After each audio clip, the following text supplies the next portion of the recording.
Good evening, everyone. With regard to Assistant Public Prosecutor exam to be conducted by TNPSC, today is our 21st class, and today we are going to discuss paper 2. And in paper 2, we are going to discuss CRPC, Code of Criminal Procedure.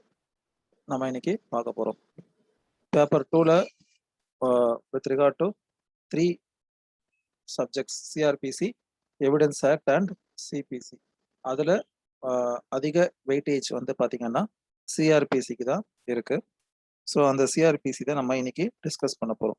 அதில் என்ன discuss பண்ண போகிறோம் அப்படின்னு பார்த்தீங்கன்னா, we are going to discuss chapter 29. Chapter 29 is with regard to appeals, மேல்முறையீடு அப்படின்னு சொல்லுவோம் இல்லையா, அதுதான் appeals. Chapter 29 of CrPC, code of criminal procedure code. Section 372ல ஆரம்பிக்கும், செக்ஷன் 394 வரைக்கும் போகும். Section 372 to Section 394 discusses with regard to appeals. சரியா? First we will discuss Section 372. Section 372, no appeal to lie unless otherwise provided அப்படின்னு சொல்லப்பட்டிருக்கு. அதாவது இப்போ இந்த பர்டிகுலர் சாப்டர்ல, அதாவது சிஆர்பிசியில் அப்பீல் எந்த சர்க்கம்ஸ்டன்சஸ்ல எந்த கோர்ட்ல எப்படி லை பண்ணோம் அப்படின்னு சொல்லியிருக்கோ அதற்கு உட்பட்டு தான் an appeal can be preferred அப்படின்னு சொல்றது தான் section 372. No appeal to lie unless otherwise provided. No appeal shall lie from any judgment or order of a criminal court except as provided for by this code or by any other law for the time being in force with regard to appeal. சரியா? அப்புறமா provided that அப்படின்னு சொல்லிட்டு ஒரு proviso கொடுத்துருக்காங்க section 372க்கு.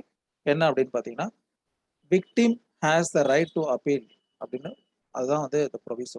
Provided that the victim shall have a right to prefer an appeal against any order passed by the court acquitting the accused or convincing for a lesser offense or imposing inadequate compensation, and such appeal shall lie to the court to which an appeal ordinary lies against the order of conviction of such court. So ஒரு பாதிக்கப்பட்ட நபர், அவரும் victim, அதாவது victim, he can also prefer an appeal against the order of acquittal or against the order of lesser sentence or for lesser offense or against inadequate compensation. இந்த 3 காரணங்களுக்காக பண்ணலாம் அப்படின்னு சொல்லப்பட்டிருக்கு. ஸோ அப்போ அத்தகைய நபர் எந்த கோர்ட்ல அப்பீல் லை பண்ணுவார் அப்படின்னு பார்த்தீங்கன்னா, இப்போ அவருடைய வழக்கு ஒருவேளை விடுதலைக்கு பதிலாக தண்டனை கிடைச்சிருந்தா அந்த குற்றம் சுமத்தப்பட்ட நபர் எந்த கோர்ட்ல அப்பீல ப்ரிஃபர் பண்ணியிருப்பாரோ அதே கோர்ட்ல தான் அந்த விக்டிமும் ஆஸ் பர் செக்ஷன் 372 கீழே ஃபைல் பண்ண முடியும். This is what section 372 says so. Then section 373, appeal from orders requiring security or refusal to accept or rejecting surety for keeping peace or good behavior அப்படின்னு சொல்லப்பட்டிருக்கு. So அப்போ இதில் வந்து பார்த்தீங்கன்னா 2 விஷயத்துக்கு அகேன்ஸ்டா அப்பீல் போகிறது. ஒன்று வந்து என்ன அப்படின்னு பார்த்தீங்கன்னா, one is against an order requiring security or refusal to accept or rejecting surety. அதாவது சிஆர்பிசியில் ப்ரொவிஷன் ஃப்ரம் செக்ஷன் 108ல இருந்தே பார்த்தீங்கன்னா, with regard to keeping or ordering security with regard to keeping peace and good behavior and against habitual offenders, இதுக்கெல்லாம் பார்த்தீங்கன்னா மேஜிஸ்ட்ரேட்டுக்கு அதிகாரம் வழங்கப்பட்டிருக்கும். So இப்போ இந்த section என்ன சொல்லுதுன்னு பார்ப்போம். Section 373, any person class 1 who has been ordered under section 117 to give security for keeping the peace or for good behavior.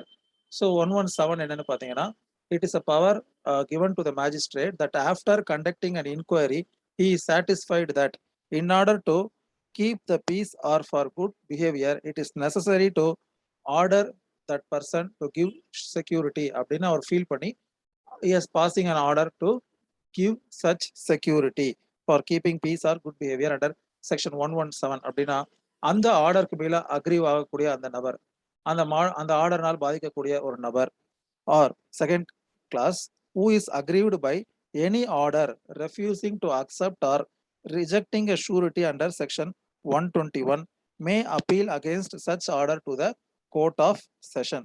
So அப்போ இந்த செக்ஷன் 373 வந்து என்னன்னு பார்த்தீங்கன்னா, செக்ஷன் 117 அண்ட் செக்ஷன் 121 இந்த 2 ப்ரொவிஷன்ல ஒரு அக்ரீவ்டு பர்சன் இருந்தா அவர் எந்த கோர்ட்டை அப்பீல் ப்ரிஃபர் பண்ணலாம்?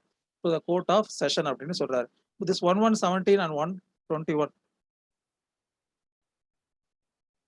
This 117 and 121, both provisions are with regard to with this both provisions, this 117 and 121 are with regard to keeping peace or security for good behavior. அதற்காக ஒருத்தருக்கு ஒரு பாண்டை எக்ஸிக்யூட் பண்ண சொல்றது, இல்ல ஒரு ஷூரிட்டி எக்ஸிக்யூட் பண்ண சொல்றது, இந்த மாதிரியான விஷயங்கள். Section 121 is to where the surety has been rejected. So நம்ம இப்போ பார்த்துக்கிட்டு இருக்கக்கூடிய ப்ரொவிஷன் சாப்டர் 29 வந்து வித் ரிகார்ட் டு அப்பீல்ஸ். அதில் ஃபர்ஸ்ட் 372ல அப்பீல் என்ன பார்த்தோம்? அப்பீல் வந்து இந்த பர்டிகுலர் சாப்டர்ல என்ன கொடுக்கப்பட்டிருக்கோ அதற்கு உட்பட்டு அல்லது any other law which is discussing with regard to appeal, அது சம்பந்தமாக இருந்தால் மட்டும்தான் அப்பீல் லைவ் பண்ண முடியும்னு பார்த்தோம். அதே மாதிரி அதுல இன்னொரு விஷயம் என்ன பார்த்தோம் அப்படின்னு பார்த்தீங்கன்னா, விக்டிமுக்கு has the right to prefer an appeal under section 372 பார்த்தோம். அடுத்து இப்போ பார்த்துட்டு இருக்கிற 373 வந்து appeal against the order of security for keeping good behaviour under section 117 or refusing to accept surety. அதாவது ஒரு ஜட்ஜ் வந்து ஒரு ஆர்டர் பாஸ் பண்றாரு, இந்த நபர் வந்து ஒரு செக்யூரிட்டியை கீப் அப் பண்றதுக்காக இவருக்கு அகேன்ஸ்டா ஒரு ஆர்டர் பாஸ் பண்றாரு. அந்த ஆர்டர்ல ஒரு ஷூரிட்டி வந்து இவ்வளவு ரூபாய்க்கு எக்ஸிக்யூட் பண்ணணும், அது இத்தகைய நபர் கொடுக்கணும் அப்படின்னு சொல்லி கொடுத்திருக்காரு. அந்த ஒரு அக்ரீவ்டு பர்சன் என்ன பண்றாரு, அப்பீல் ப்ரிஃபர் பண்றதா இருந்தா he has to prefer an appeal to the court of session with regard to this particular chapter section 372.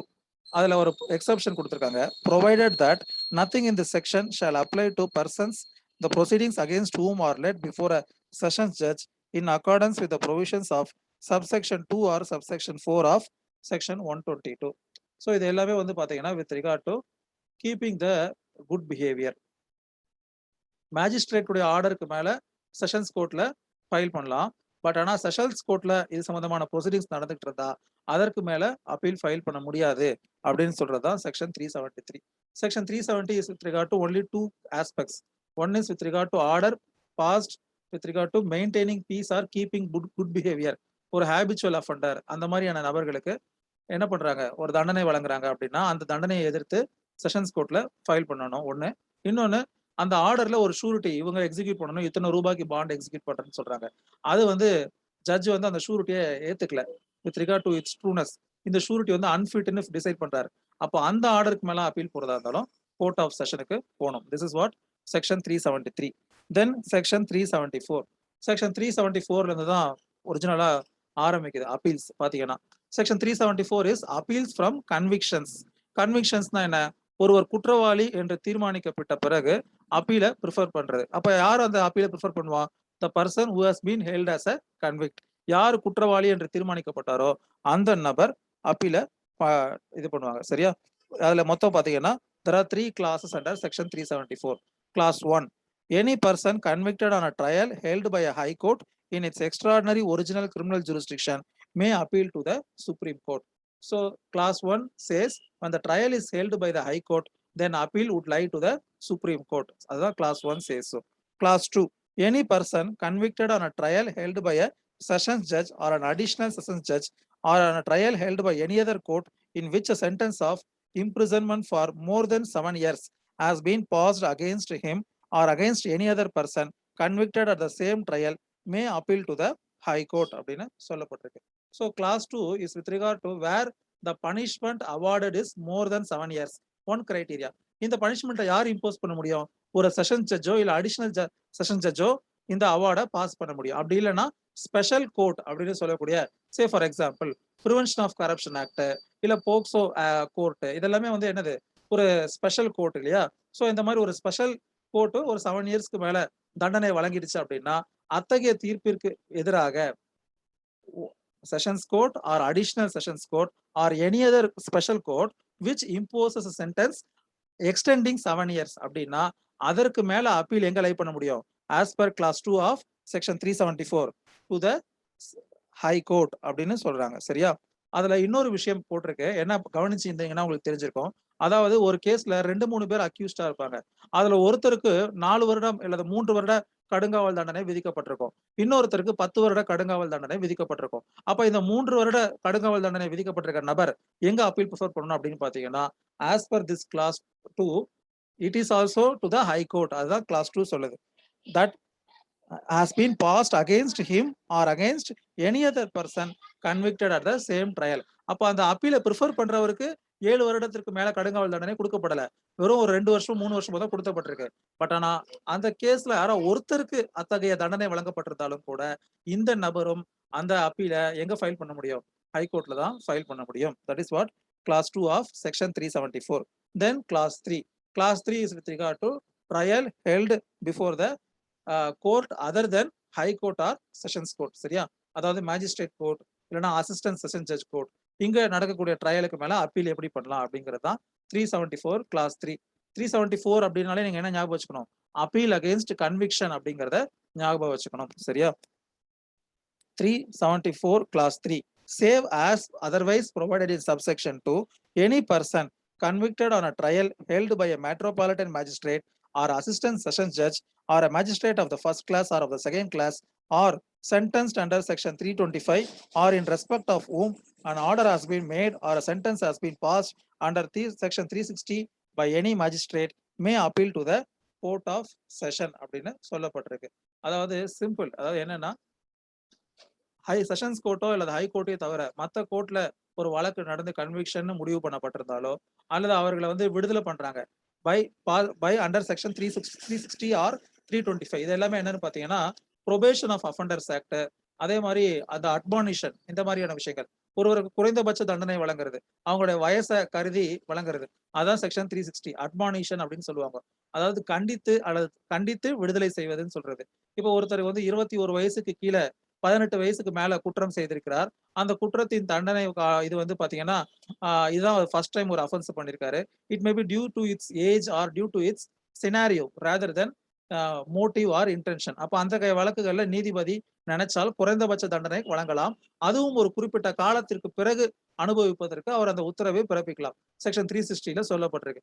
அதே மாதிரி 21 வயதிற்கு மேல ஆனால் இளம் வளர் பருவத்தில் இருக்கக்கூடிய ஒரு நபர்கள் அவங்க ஒரு அஃபென்ஸ் செஞ்சிருக்காங்க. Even it may be an offence with regard to sentence higher sentence இருக்கு. அப்ப அந்த வழக்குகள்ல கூட நீதிபதி நினைத்தால் அவங்களை வந்து என்ன பண்ணலாம், அட்மானிஷன் அப்படின்னு சொல்லி அவர்களுக்கு தண்டித்து அவர்களை திருத்தும் வகையில் தண்டனையை குறைத்து வழங்குவதற்கு அதிகாரம் இருக்கு. அப்படி ஒரு தண்டனை வழங்கப்பட்டிருக்கு அப்படின்னா அத்தகைய தண்டனைக்கு எதிராக கூட ஒரு செஷன்ஸ் கோர்ட்ல அப்பீல நீங்க ப்ரிஃபர் பண்ணலாம். அதுதான் this particular section 374 class 3 says so. சரியா? other than sessions court and other than high court, all in all other criminal courts. So criminal courts உங்களுக்கு தெரியும். The lowest criminal court is a judicial magistrate court. அதற்கு மேல sessions court, high court and supreme courtங்கிறது தெரியும். judicial magistrate courtல judicial magistrate court of second class, judicial magistrate court of first class, அதுக்கு இன்னொரு கான்சிக்வென்ட் பேரு metropolitan magistrate. அந்த ரெண்டு பேருக்குமே head யாருன்னு பாத்தீங்கன்னா சீஃப் மெட்ரோபாலிட்டன் மேஜிஸ்ட்ரேட். அதே மாதிரி சில இடங்கள்ல அசிஸ்டன்ட் செஷன்ஸ் ஜட்ஜ், அப்புறம் அதுக்கு மேல பாத்தீங்கன்னா செஷன்ஸ் ஜட்ஜ். செஷன் ஜட்ஜ் தான் வந்து principal and additional both are having equivalent or concurrent jurisdiction. சரியா? அப்ப அதற்கு மேல அந்த செஷன்ஸ் டிவிஷனுக்கு மேல ஹைகோர்ட், ஹைகோர்ட்டுக்கு மேல சுப்ரீம் கோர்ட். இதை நீங்க ஞாபகம் வச்சுக்கோங்க. Section 374. Now section 375. Section 375 is with regard to இப்ப 374ல இருந்து எல்லாமே ஒரே பேட்டர்ன் வரும். 374 என்னது? Appeal against conviction. 375 என்ன அப்படின்னு பாத்தீங்கன்னா appeal in cases where the accused pleads guilty. அதாவது இப்போ ஒரு கிரிமினல் கேஸ் எடுத்ததுமே பாத்தீங்கன்னா முதல்ல அப்பியரன்ஸ் ஆஃப் அக்யூஸ்டுக்காக போடுவாங்க. போலீஸ் வந்து சார்ஜ் ஷீட் ஃப்ரேம் பண்ணிட்டாங்க, இல்ல அது ஒரு சம்மன் கேஸா கூட இருக்கலாம். எல்லாமே ப்ராப்பரா இருக்கு, கேஸ் நம்பர் ஆயிடுச்சு அப்படிங்கிற போது for issue summon to the accused and post for his appearance on அப்படின்னு ஒரு டேட்டை போட்டிருப்பாங்க. அப்ப அன்னைக்கு வரும்பொழுது நீதிபதி வந்து அந்த காப்பீஸ் கொடுத்துட்டு அந்த குற்றம் சுமத்தப்பட்ட நபர்கிட்ட என்ன கேட்பாருன்னா whether you plead guilty or not அப்படின்னு சொல்லிட்டு, அப்ப அவர் வந்து என்ன சொல்லுவாரு, இது பொய் வழக்கு, நான் இந்த வழக்கை சந்திச்சுக்கிறேன் அப்படின்னு அவர் சொல்லுவாரு. So then only the case would be post to trial. அப்ப என்ன பண்ணுவாங்க, the court will order or issue summon to the prosecution witness or the complainant witness. List of விட்னஸஸ்க்கு சம்மன் போடுறது, அதுக்கப்புறமா அவங்களுக்கு சீஃப் பண்றது, கிராஸ் பண்றது, டாக்குமெண்ட்ஸ் மார்க் பண்றது, எப்படி ட்ரையல் வந்து கமெண்ட்ஸ் ஆகும். அப்போ ட்ரையல் கமெண்ட்ஸ் ஆகுதா ஆகலையாங்கிறதே வந்து based on the question put forth to the accused whether he pleads guilty or not. அப்போ த அக்யூஸ்ட் ப்ளீட்ஸ் கில்ட்டி அப்படின்னு சொல்லிட்டான்னு வச்சுக்கோங்களேன், then at the discretion of the judge he may pass a sentence. அப்போ அவர் பார்த்து அது வந்து அத்தகைய குற்றத்திற்கு என்ன தண்டனையோ இந்த நபருடைய அந்த சூழ்நிலை மற்ற ஆஸ்பெக்ட்ஸை பேஸ் பண்ணி ஒரு தண்டனையை விதிக்கலாம். அப்போ அதை பேஸ் பண்ணி ஒரு தண்டனையை கொடுத்ததுக்கு அப்புறமா அதுக்கு மேல கன்விக்ஷன் போக முடியுமா அப்படின்னா no. But that pleading guilty அதுக்கும் அந்த சென்டென்ஸ் உடைய லீகாலிட்டிக்கும் ஒரு சம்பந்தம் இருக்கணும். அது மட்டும் இருந்துச்சுன்னா அப்பீல் போக முடியாது. Section 375 notwithstanding anything contained in section 374 where an accused person has pleaded guilty and has been convicted on such plea. So அவர் குற்றத்தை ஒப்புக்கொள்கிறார், அதன் அடிப்படையில் அவருக்கு குற்றம் வழங்கப்படுகிறது, தண்டனை வழங்கப்படுகிறது. There shall be no appeal. Clause A. If the conviction is by High Court or if the conviction is by a court of session, metropolitan magistrate or magistrate of the first or second class, except as to the extent or legality of the sentence. So அப்ப class A வந்து with regard to sentence passed by High Court, class B with regard to sentence passed by other than High Court. சரியா? ஏன்னா இந்த ரெண்டு வகையான நீதிமன்றங்கள் மட்டும்தான் ஒரு ட்ரையலை நடத்த முடியும். சுப்ரீம் கோர்ட் என்ன பண்ண முடியாது, ஒரு கிரிமினல் கேஸ்ல டைரக்டா ட்ரையல் நடத்த முடியாது. அதனாலதான் வந்து பாத்தீங்கன்னா இந்த மாதிரி ப்ரொவிஷன்ல சுப்ரீம் கோர்ட்டை இன்க்ளூட் பண்ணல. சரியா? So except as to the legality of the sentence அப்படின்னு சொல்றாங்க. So இப்ப legality of the sentence கொஸ்டினா இருந்துச்சுன்னா then the plea of pleading guilty is not a embargo to prefer an appeal அப்படின்னு சொல்றது. What is that legality of the sentence அப்படின்னு பாத்தீங்கன்னா அந்த குற்றத்திற்கு தண்டனை வழங்கக்கூடிய அதிகாரம் அல்லது விசாரணைக்கு ஏற்ற அதிகாரம் அந்த நீதிமன்றத்திற்கு இல்லாமல் இருக்கலாம். அப்போ there is a question arises with regard to legality of the sentence passed by the court due to its infirmity in passing an order. அப்ப அத்தகைய விஷயங்களில் நீங்க மேல்முறையிட பண்ணலாம். Then we'll move on to section 376. Section 376 is with regard to no appeal in petty cases. No appeal in petty cases அப்படின்னு சொல்லிட்டு, அதாவது ஒரு சிறிய தண்டனை வழங்கப்பட்டிருக்கு அல்ல அது ஒரு சிறிய வழக்கு, அதோடைய தன்மையே பாத்தீங்கன்னா ஒரு மிகப்பெரிய பாதிப்பை உண்டாக்காத வெறும் அபராதம் மட்டும் விதிக்கக்கூடிய வழக்கா இருக்கு அப்படின்னா அத்தகைய வழக்கின் தீர்ப்புகளுக்கு மேல அப்பீல் போறதுக்கு ப்ரொவிஷன் அனுமதிப்பதில்லை அப்படின்னு சொல்றதுதான் செக்ஷன் 376. அது என்னங்கிறத பார்ப்போம். 376 notwithstanding anything contained in section 374 there shall be no appeal by a convicted person in any of the following cases, namely அப்படின்னு சொல்லிட்டு A, B, C and D. So A வந்து with regard to High Court, where a High Court passes only a sentence of imprisonment for a term not exceeding 6 months or fine not exceeding 1000 rupees or both. 6 மாதத்துக்கு மிகாமல் தண்டனையோ 1000 ரூபாய்க்கு மிகாமல் அபராதமோ விதித்தால் அத்தகைய ஹைகோர்ட்டின் தீர்ப்புக்கு எதிராக நீங்க என்ன பண்ண முடியாது, அப்பீல் போக முடியாது. This is what class A. Class B என்ன சொல்லுதுன்னு பாத்தீங்கன்னா with regard to court of session, it may be a principal court or it may be a additional court of session. அப்போ ஒரு அமர்வு நீதிமன்றம், அதான் செஷன்ஸ் கோர்ட்னா அமர்வு நீதிமன்றம். அப்போ அந்த அமர்வு நீதிமன்றம் 3 வருடங்களுக்கு மிகாமல் ஒரு தண்டனை வழங்கினாலோ அல்லது 200 ரூபாய்க்கு மிகாமல் அபராதம் விதித்தாலோ அல்லது இந்த இரண்டையும் விதித்தாலோ அப்போ அதற்கு மேல அப்பீல் போக முடியாது அப்படின்னு சொல்றது கிளாஸ் பி. ஹைகோர்ட்டை பொறுத்த வரைக்கும் 6 months and up to 1000 rupees. Sessions கோர்ட்டை பொறுத்த வரைக்கும் 3 months and up to 200 rupees. அப்போ அதற்கு கீழே இருக்கக்கூடிய நீதிமன்றங்களுக்கு என்ன கிளாஸ் சி அப்படின்னு பாத்தீங்கன்னா where a magistrate of the first class passes only a sentence of fine not exceeding 100 rupees. அப்போ ஒரு magistrate court of first class or metropolitan magistrate இவங்க எல்லாம் ஒரு அபராதம் மட்டும் விதிக்கக்கூடிய வகையில் ஒரு தண்டனையை விதித்திருந்தார்கள் என்று சொன்னால் அந்த அபராதமும் 100 ரூபாய்க்கு மிகாமல் இருந்தால், சரியா, அபராதம் அப்படிங்கிறது அதிகபட்ச அபராதமாக தான் நீங்க கண்டிப்பா மேல்முறையீடு போலாம். ஆனா அந்த அபராதமே 100 ரூபாய்க்கு மிகாமல் இருக்கு passed by the magistrate of first class அப்படின்னா from as per class C you cannot prefer an appeal. சரியா? Then the last class D, where in a case tried summarily a magistrate empowered to act under section 260, அதான் சொன்னேன் இல்லையா, admonition அப்படின்னு சொல்லிட்டு அந்த probation of offenders act, அந்த மாதிரி ஒரு இளம் சிறார்கள் அல்லது ஒரு வளர் பருவத்தை சேர்ந்த ஒரு இளைஞர்கள் இவர்கள் மீது வழங்கக்கூடிய அந்த எளிய தண்டனைன்னு இருக்கு இல்லையா, அப்போ அத்தகைய தண்டனைகளுக்கு மீத அத்தகைய பிரிவுல தண்டனை கொடுக்காம வெறும் அபராதம் மட்டும் தான் கொடுத்திருக்காங்க, அந்த அபராதம் 200 ரூபாய்க்கு மிகாமல் இருக்கு அப்படின்னா அப்ப அதற்கு மேலேயும் நீங்க என்ன பண்ண முடியாது, அப்பீல் போக முடியாது. Class D, where in a case tried summarily a magistrate empowered to act under section 260 passes only a sentence of fine not exceeding 200 rupees அப்படின்னு சொல்லப்பட்டிருக்கு. சரியா? ஒரு மேஜிஸ்ட்ரேட் செக்ஷன் 260க்கு கீழே தனக்கு இருக்க அதிகாரத்தை பயன்படுத்தி அந்த பிரிவுல வெறும் 200 ரூபாய் வரைக்கும் அபராதம் விதிக்கிறார், அதுதான் தண்டனையே அப்படின்னா அத்தகைய தண்டனைக்கு மேல நீங்க என்ன பண்ண முடியாது, அப்பீல் ப்ரிஃபர் பண்ண முடியாது. சோ இப்போ நம்ம பார்த்துட்டு இருக்கிற செக்ஷன் 376 என்னது, no appeal with regard to petty cases. No appeal in petty cases. ஞாபகம் வச்சுக்கோங்க 4 விஷயங்கள் இருக்கு பார்த்திருக்கோம். அதுக்கப்புறமா இதுக்கான proviso அதே செக்ஷன்ல proviso provided that an appeal may be brought against any such sentence if any other punishment is combined with it அப்படின்னு சொல்லப்பட்டிருக்கு. ஸோ மேலே சொன்ன அந்த class A, class B, class C, class டியோட சேர்த்து வேற ஏதோ தண்டனையும் சேர்த்து வழங்கப்பட்டிருக்கு. சே ஃபார் எக்ஸாம்பிள் ஒரு மேஜிஸ்ட்ரேட் கோர்ட் வந்து எவ்வளவு ரூபாய் வரைக்கும் தண்டனை வழங்கலாம்? ஒரு 100 ரூபாய் வரைக்கும் வெறும் ஃபைனா இருந்தா நம்ம அதற்கு மேல அப்பீல் போக முடியாதுன்னு கிளாஸ் சில பார்த்தோம். அவர் 100 ரூபாய் ஃபைனோட சேர்த்து என்ன பண்றாரு? அவருக்கு 1 மாதம் சிறை தண்டனையும் சேர்த்து வழங்குகிறார். அபராதம் என்னமோ 100 ரூபாய் தான். ஆனா அதனோடு ஒரு சென்டென்ஸ் கம்பைன் ஆயிருக்கு அப்படின்னா அத்தகைய சூழ்நிலைகளில் நீங்க அப்பீல ப்ரிஃபர் பண்ணலாம் அப்படின்னு சொல்றதுதான் இந்த proviso.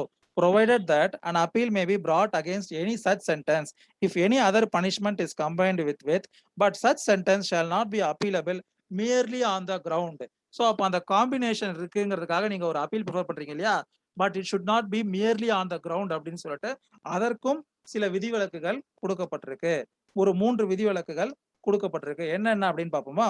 Class 1 that the person convicted is ordered to furnish security to keep the peace அப்படின்னு சொல்லப்பட்டிருக்கு. ஸோ ஒரு மேஜிஸ்ட்ரேட் அவர் வந்து எவ்வளவு அபராதம் விதிக்கிறாரு? 200 ரூபாய் அபராதம் விதிக்கிறாரு. அதனோடு சேர்த்து ஒரு செக்யூரிட்டிய ஒரு ஷூரிட்டிய இது பண்ண சொல்றாரு. இது ஃபர்னிஷ் பண்ண சொல்றாரு. ஒரு செக்யூரிட்டியை ஃபர்னிஷ் பண்ண சொல்றாரு. டு கீப் த பீஸ் அமைதியைக்காக நீ ஒரு செக்யூரிட்டி எக்ஸிக்யூட் பண்ணப்பா அப்படின்னு சொல்லி அந்த குற்றவாளி என்று தீர்மானிக்கப்பட்டு 200 ரூபாய் அபராதம் விதித்த அந்த நபருக்கு ஒரு கூட சேர்த்து ஒரு தீர்ப்பு கொடுக்குறாரு அப்படின்னா அந்த காம்பினேஷனுக்காக நீங்க என்ன பண்ண முடியாது? அப்பீல் ப்ரிஃபர் பண்ண முடியாது. That is class 1. Then class 2 that a direction for imprisonment in default of payment of fine is included in the sentence அப்படின்னு சொல்லப்பட்டிருக்கு. சே ஃபார் எக்ஸாம்பிள் இப்போ கிளாஸ் பில என்ன பார்த்தோம்?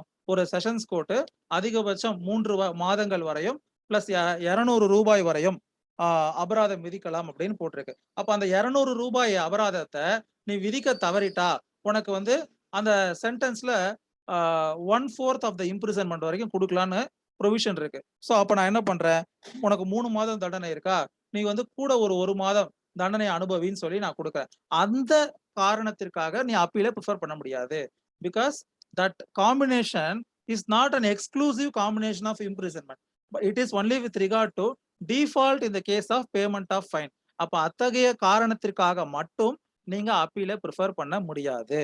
தென் class 3 that more than one sentence of fine is passed in the case if the total amount of the fine imposed does not exceed the amount herein before specified in respect of the case. Say for example class A ல high court எவ்வளவு ரூபாய் அபராதம் விதிக்கலாம்? 6 மாதம் வரைக்கும் plus 1000 ரூபாய் அபராதம் விதிக்கலாம். ஒருவர் மீது 3 பிரிவுகளின் கீழ் வழக்கு தொடுக்கப்பட்டிருக்கு. அப்போ அந்த 3 பிரிவுகளையும் சேர்த்து அந்த அபராதம் 900 ரூபாய் தான் வருது. அப்போ அல்லது அந்த 3 இதுவும் சேர்த்து 1000 ரூபாய்க்கு மிகாமல் வருது அப்படின்னு வச்சுக்கோங்களேன். அப்போ அத்தகைய சூழ்நிலைகளிலும் நீங்க என்ன பண்ண முடியாது?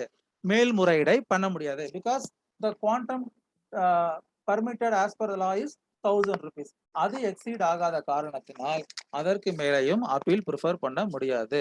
ஸோ இதுதான் வந்து பாத்தீங்கன்னா செக்ஷன் 376 நோ அப்பீல் இன் பெட்டி கேசஸ். ஞாபகம் வச்சுக்கோங்க, 4 வகையான நீதிமன்றங்களுக்கும் ஒரு கால வரம்பு கொடுக்கப்பட்டிருக்கு. அதற்கு எதிராக அப்பீல் போக முடியாது. ஆனால் அதற்கு மேல அப்பீல் போலாம் provided if some other sentence is combined with that minimum or petty aspect அப்படின்னு சொல்லப்பட்டிருக்கு. ஆனால் அதற்காக அப்படின்னு சொல்லிட்டு வெறும் அந்த அபராதத்தை கட்டினால் சிறை தண்டனை அதற்காக மட்டும் அந்த மாதிரியான விஷயங்களுக்காக போக முடியாது. This is what section 376. Then section 377. 377 வந்து பாத்தீங்கன்னா appeal by state government against the sentence. அரசு எத்தகைய சூழ்நிலையில் அப்பீலை மேற்கொள்ளலாம்? அரசு இப்போ ஒரு கேஸ் வந்து ப்ராசிக்யூஷன் தானே நடத்தும். அப்ப அந்த ப்ராசிக்யூஷன் எத்தகைய சூழ்நிலையில் அந்த மேல்முறையீட்டிற்கு செல்லலாம் அப்படின்னு சொல்றது செக்ஷன் 377. சரியா? இப்ப ஐபிசில செக்ஷன் 377 என்னது? Unnatural offence. அப்போ உங்க மைண்ட் எப்பயும் ஒரு நம்பரை பார்த்தா அது எந்த ப்ரொவிஷன்ல என்னங்கிறது ஓடிக்கிட்டே இருக்கணும். அதுதான் அந்த ரீகலெக்ஷன். சரியா? Section 377 appeal by the state government against sentence save as otherwise provided class 1 save as otherwise provided in subsection 2 the state government may in any case of conviction on a trial held by any court other than a high court direct the public prosecutor to present an appeal against the sentence on the ground of its inadequacy அப்படின்னு சொல்லப்பட்டிருக்கு. அதாவது ஒரு மாநில அரசு யாரை prefer பண்ண சொல்லணும்? Appeal against sentence public ப்ராசிக்யூட்டரை ப்ரிஃபர் பண்ண சொல்லி இன்ஸ்ட்ரக்ஷன் கொடுக்கலாம். In a case that has been conducted trial by any other court other then high court அப்படின்னு சொல்லப்பட்டிருக்கு. ஆன் வாட் ஆஸ்பெக்ட் அப்படின்னு பாத்தீங்கன்னா on the ground of inadequacy அப்படின்னு சொல்லப்பட்டிருக்கு. அதாவது வழங்கிய தீர்ப்பு போதுமானதாக இல்லை, தண்டனை போதுமானதாக இல்லை, அல்லது அபராதம் போதுமானதாக இல்லை. ஸோ அதுதான் அதுக்கான against the sentence on the ground of its inadequacy. Sentence அப்படிங்கிற போது it includes both imprisonment as well as fine. There is no question. அப்ப சென்டென்ஸ் அப்படின்னு சொன்னா அதுல வெறும் தண்டனை மட்டும் தான் வரும், சிறை தண்டனை மட்டும் தான் வரும், அபராதம் வராதுன்னு அர்த்தம் கிடையாது. சென்டென்ஸ் என்றாலே அனைத்தும் சேர்ந்ததுதான் சென்டென்ஸ். சரியா? இப்ப இது கீழே பாத்தீங்கன்னா கிளாஸ் ஏ அண்ட் கிளாஸ் பின்னு சொல்லிட்டு ரெண்டு கிளாஸ் கொடுத்திருக்காங்க. An appeal against the sentence on the ground of inadequacy, class A, to the court of session if the sentence is passed by the magistrate. அப்போ ஒரு குற்றவியல் நடுவர் மேஜிஸ்ட்ரேட் ஒரு தீர்ப்பு வழங்கி இருக்கிறார் என்றால் அது இன்னடிக்குவேட்டா இருக்கு அப்படின்னு அரசாங்கம் ஃபீல் பண்ணா பப்ளிக் ப்ராசிக்யூட்டரை ஒரு செஷன்ஸ் கோர்ட்ல அப்பீலை ப்ரிஃபர் பண்றதுக்கு உத்தரவு வழங்கலாம் அப்படின்னு சொல்றாங்க. ஸோ அது வந்து கிரிமினல் அப்பீல் அப்படின்னு வரும். சரியா? சிசி குற்றவியல் கோர்ட்ல நடக்கக்கூடிய கேஸை சிசிங்கிற நாமன் கிளேச்சர் வரும். அதுக்கு பேரு கேலண்டர் கேஸ் அப்படின்னு அர்த்தம். அதற்கு மேல ஒரு அப்பீல் போகும்போது செஷன்ஸ் கேஸ் எஸ்சி அப்படின்னு வரும், இல்ல கிரிமினல் அப்பீல் அப்படிங்கணும் வரும். சரியா? ஞாபகம் வச்சுக்கோங்க. Class B to the high court if the sentence is passed by any other court அப்படின்னு சொல்லப்பட்டிருக்கு. So first class A is to the sessions court from the order of magistrate court and class B is to the high court from any other court as apart from that mentioned in class A. ஞாபகம் வச்சுக்கோங்க. Class 2 377ல class 2 if such conviction is in a case in which the offense has been அப்படின்னு ஆரம்பிக்குது. So class 2 என்னன்னு பாத்தீங்கன்னா central government எப்ப யார appeal prefer பண்ணி சொல்லலாம் on behalf of the state. ஸ்டேட்ங்கிற போது என்ன அர்த்தம் அப்படின்னா அரசு, state as per article 12. So அப்போ ஸ்டேட் கவர்மெண்ட் இன்வெஸ்டிகேட் பண்ணக்கூடிய ரெகுலர் கேசஸ் இருக்கு இல்லையா, கிரிமினல் கேசஸ், அதுல யார் அப்பீல் ப்ரிஃபர் பண்ணுவா? With regard to inadequacy of sentence public prosecutor prefer பண்ணுவார். ஃபார் எக்ஸாம்பிள் இப்ப சிபிஐன்னு ஒரு அமைப்பு இருக்கு. அந்த சிபிஐ வந்து எந்த சட்டத்தின் கீழ் செயல்படுது அப்படின்னு பாத்தீங்கன்னா Delhi special police establishment act 1946 அப்படின்னு சொல்லிட்டு ஒரு ஆக்ட் இருக்கு. அதே மாதிரி சென்ட்ரல் லெஜிஸ்லேஷன்ஸ், பீனல் லெஜிஸ்லேஷன்ஸ் நிறைய இருக்கு. For example central vigilance commission இருக்கு. அவங்க ஒரு கேஸை இன்வெஸ்டிகேட் பண்ணி ப்ரிவென்ஷன் ஆஃப் கரப்ஷன் ஆக்ட் கீழே ஒரு ஸ்பெஷல் ஜட்ஜு கிட்ட ஒரு கேஸை நடத்துறாங்க. அப்ப அதுல அப்பீல் ப்ரிஃபர் பண்ணணும். அது யாரு ப்ரிஃபர் பண்ணுவா, எப்படி ப்ரிஃபர் பண்ண முடியும் அப்படிங்கிறதையும் விளக்கணும் இல்லையா? அதுவும் சிஆர்பிசி தானே பண்ண முடியும். அதுதான் இந்த கிளாஸ் 2ல சொல்லப்பட்டிருக்கு. 377 கிளாஸ் 2 என்ன சொல்லியிருக்குன்னு பார்ப்போம். In such convictions in a case in which the offense has been investigated by the Delhi Special Police Establishment constituted under the Delhi Special Police Establishment Act 1946, Act 25 of 1946, or by any other agency empowered to make investigation into an offense under any central act other than this code, the central government may also direct the public prosecutor to present an appeal against the center on the ground of its inadequacy அப்படின்னு சொல்லிட்டு class A class B. அதாவது அந்த Delhi special police establishment ஆக்டோ அல்லது வேற ஏதாவது ஒரு central ஆக்ட்ல வேற ஏதாவது ஒரு investigation agency other than state investigation agency, இப்ப நான் சொன்ன மாதிரி சிபிஐ அப்படிங்கிற விஷயம், சிபிஐங்கிற அமைப்பு அதற்கான அத்தாரிட்டி எந்த ஆக்ட் கீழே வருது? Delhi special police establishment act கீழே வருது. சரியா? அதே மாதிரி நான் சொன்ன அந்த சென்ட்ரல் விஜிலன்ஸ் கமிஷன் அந்த அமைப்பு வந்து ப்ரிவென்ஷன் ஆஃப் கரப்ஷன் ஆக்ட் கீழே வரக்கூடிய ப்ரிவென்ஷன் ஆஃப் கரப்ஷன் ஆக்ட் கீழே வரக்கூடிய வழக்குகள்ல விசாரிச்சு அதுக்குன்னு இருக்கக்கூடிய ஸ்பெஷல் கோர்ட்ஸ், அதாவது அந்த special judges formed under prevention of corruption act இருக்கு இல்லையா, அவங்க முன்னாடி அந்த வழக்கை நடத்துவாங்க. அப்ப அத்தகைய வழக்குல அந்த grounds of inadequacy appeal prefer பண்றதா இருந்தா யார் ப்ரிஃபர் பண்ண முடியும் அப்படின்னு பாத்தீங்கன்னா the central government may instruct the public prosecutor.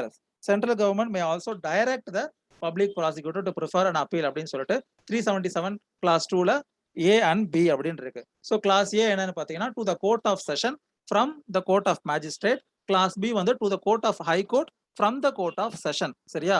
அதுதான் class 2 of section 377. Appeal by the state government against sentence on the grounds of inadequacy. மறந்துடக்கூடாது. அந்த கிரவுண்ட்ஸ் ஆஃப் இன்அடிக்வசி அப்படின்னு அர்த்தம் வழங்கப்பட்ட தீர்ப்பு போதுமானதாக இல்லை, தண்டனை போதுமானதாக இல்லை. 7 வருடம் வரைக்கும் தண்டனை கொடுக்கக்கூடிய வழக்கு இருக்கு.